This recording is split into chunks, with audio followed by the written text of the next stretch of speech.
আসসালামু আলাইকুম। আবারও ফিরে এলাম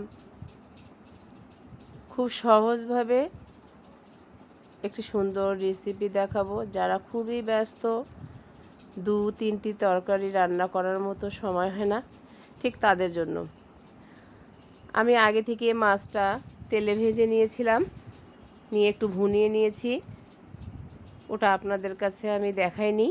ভুনিয়ে নিয়ে এখন আমি এর মধ্যেই কিছু সবজি দিয়েছি, বেগুন, টমেটো, আলু নিয়ে একটু সুন্দরভাবে ভুনিয়ে নিব।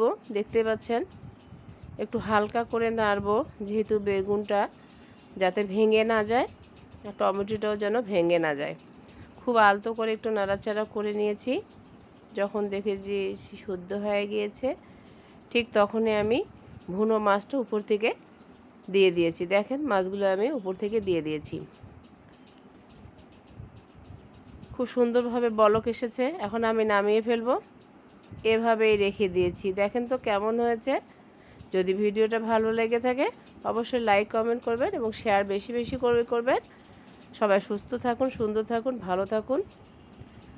আর ভিডিওটা দেখে অবশ্যই বাসায় এভাবে একদিন রান্না করে পরিবারের সবাইকে নিয়ে খুব মজা করে খেয়ে দেখুন। অবশ্যই ভালো লাগবে আশা করি।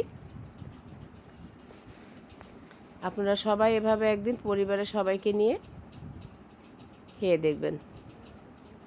আল্লাহ হাফেজ, ভালো থাকেন।